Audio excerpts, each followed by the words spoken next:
আসসালামু আলাইকুম। আশা করি সবাই ভালো আছেন। আজকে দেখাবো কিভাবে সার্কিট দিয়ে স্পট ওয়েল্ডিং করতে হয়। এই ব্যাটারিটা কিনেছিলাম ৩৭০০ টাকা দিয়ে, প্লাস ১৩৫০ টাকা দিয়ে এই সার্কিটটা নিলাম। স্পট ওয়েল্ডার সার্কিট, এটা পোর্টেবল থেকে ভালো কাজ করে। আজকে ওইটাই দেখাবো। বিশেষ করে লং লাইফ হয়, কারণ ব্যাটারিগুলা অল্প টাকায়, পুরাতন ভ্যানের ব্যাটারি অনেক দিন যায়, ভালো দিন দেয়। তো দেখুন, নিকেল স্টিপ কেটে নিলাম। এটা হচ্ছে যে 2 স্টেপে, 5 স্টেপে চলে সার্কিটটি, এটা 2টি স্টেপে ঝালাই করতেছি। আমার ব্যাটারিটা 95 এম্পিয়ার। আপনারা চাইলে এই সার্কিটে 35 থেকে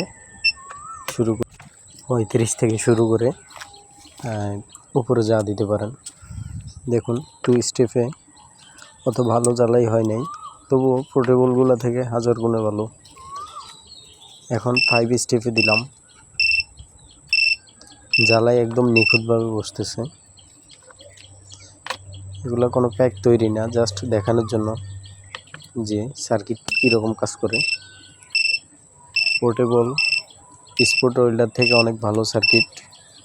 আমি মনে করি পোর্টেবলগুলো এত টাকা দিয়ে না কিনে এভাবে সার্কিট প্লাস ব্যাটারি কিনলে ভালো হবে। অল্প টাকা যদিও ওই পোর্টেবলগুলোর মতো, তবে ব্যাটারি অনেক দিন দিবে। দেখুন, নিকেল স্টিপ ছিঁড়ে ব্যাটারিতে লেগে আছে।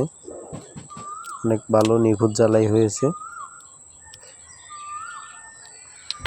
আশা করি ভিডিওটা দেখে আপনি উপকৃত হবেন। পোর্টেবলগুলো না নিয়ে সার্কিট নেওয়াই ভালো হবে, আমার মতামত এটাই।